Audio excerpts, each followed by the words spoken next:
ನಾನು ಏನು ಬೇಕಾದರೂ ಮಾತಾಡ್ಬೋದು. ಎಸ್ಪೆಷಲಿ ನಾವು ಯಾವಾಗಾದ್ರು ಸಿಕ್ಕಾಗ, ಒಂದು ಅವರು ಡಾಕ್ಟರ್ ಇರೋದ್ರಿಂದ ನಮ್ಮ ವೈಫು ಸಹ ಡಾಕ್ಟ್ರು, ಆದ್ದರಿಂದ ಡಾಕ್ಟ್ರ್ ಬಗ್ಗೆನೂ ಮಾತಾಡ್ತೀವಿ, ಬಿಸ್ನೆಸ್ ಬಗ್ಗೆನೂ ಮಾತಾಡ್ತೀವಿ, ಆಂಟ್ರಪ್ರಿನರ್ಶಿಪ್ ಬಗ್ಗೆನೂ ಮಾತಾಡ್ತೀವಿ. ಆ ಸಂದರ್ಭ ಆ ಸಂಬಂಧ ಇರುವಂಥ ಡಾಕ್ಟರ್ ಅಶ್ವಥ್ ನಾರಾಯಣ್ ಅವರೇ, ನನ್ನ ಆತ್ಮೀಯ ಗೆಳೆಯ ಕೌಶಿಕ್ ರಾಜು, ಹೇಮಂತ್ ಕುಮಾರ್ ಅವರೇ ಮತ್ತು ವೇದಿಕೆ ಮೇಲೆ ಉಪಸ್ಥಿತ ಇರುವ ಎಲ್ಲ ಗಣ್ಯರೇ, ಮತ್ತು 12ನೇ ಶತಮಾನದಲ್ಲಿ ಬಸವಣ್ಣನವರು ಕಲಬೇಡ ಕೊಲಬೇಡ ದಯವಿಲ್ಲದ ಧರ್ಮ ಯಾವುದಯ್ಯ ಇವನ್ನೆಲ್ಲ ಯಾಕೆ ಹೇಳಿದ್ರು ಅನ್ನೋದನ್ನ ನಾವು ಭಾಳ ಯೋಚನೆ ಮಾಡಬೇಕಾಗಿದೆ. ನಾವು ಹುಟ್ಟಿದಾಗ ಏನಾಗಿ ಹುಡ್ತೀವಿ? ನಾವು ಹುಟ್ಟಿದಾಗ ಮನುಷ್ಯರಾಗಿ ಹುಡ್ತೀವಿ ಮೊದಲು. ಅದಾದ ನಂತರ ಗಂಡು ಹೆಣ್ಣು, ಅದಾದ ನಂತರ ಭಾರತೀಯ ನಾಗರಿಕರು, ಅದಾದ ನಂತರ ಕರ್ನಾಟಕದ ರಾಜ್ಯದ ನಾಗರಿಕರು, ಅದಾದ ನಂತರ ಹಿಂದೂ, ಅದಾದ ನಂತರ ಈ ಥರ. ಅವ್ರಿಗೆ 12ನೇ ಶತಮಾನದಲ್ಲಿ ಗೊತ್ತಿತ್ತು ಯಾವುದು ಮುಖ್ಯ ಅನ್ನೋದು. ಮನುಷ್ಯಕ್ಕಿಂತ ಮನುಷ್ಯತ್ವ ಮುಖ್ಯ ಅಂತ ಅವರು 12ನೇ ಶತಮಾನದಲ್ಲೇ ಗೊತ್ತಿದ್ದು ಅವರು ಆ ದಾರಿಯಲ್ಲಿ ನಡ್ಕೊತ ಬಂದಿದ್ರು. ನಾವು ನಮ್ಮಲ್ಲಿ ಆತ್ಮಲೋಕನೆ ಮಾಡ್ಕೋಬೇಕಾಗಿದೆ ಇವತ್ತಿನ ಕಾಲದಲ್ಲಿ.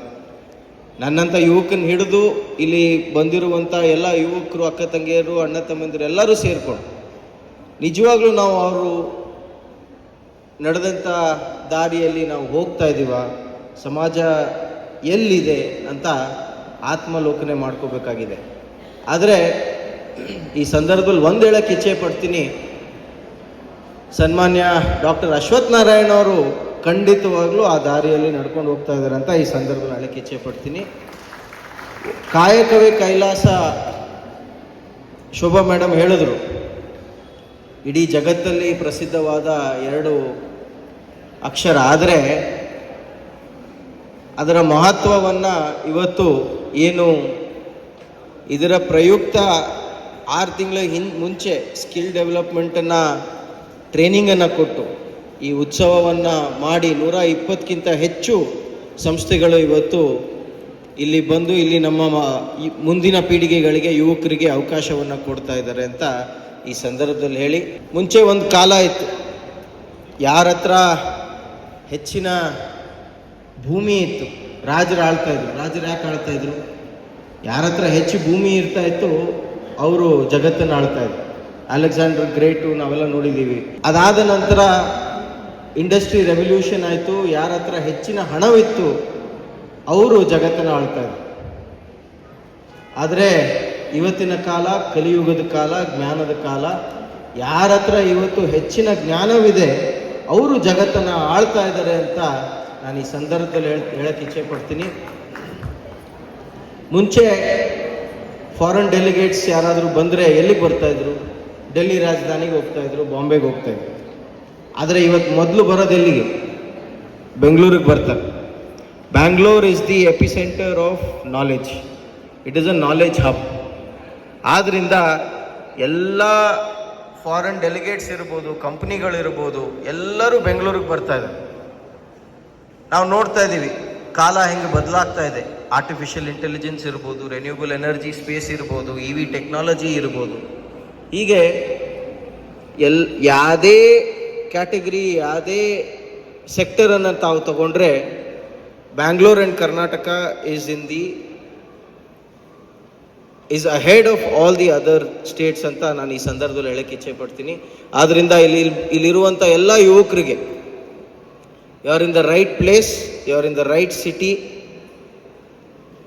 ಏನು ಈ ಕಾರ್ಯಕ್ರಮವನ್ನು ಮಾಡ್ತಾ ಇದ್ದಾರೆ ಇದರ ಪೂರ್ಣ ಉಪಯೋಗ ತಾವು ತಗೋಬೇಕು ಅಂತ ಈ ಸಂದರ್ಭದಲ್ಲಿ ಹೇಳಿ, ಕೊನೆಯದಾಗಿ just a thought to put in every one's minds.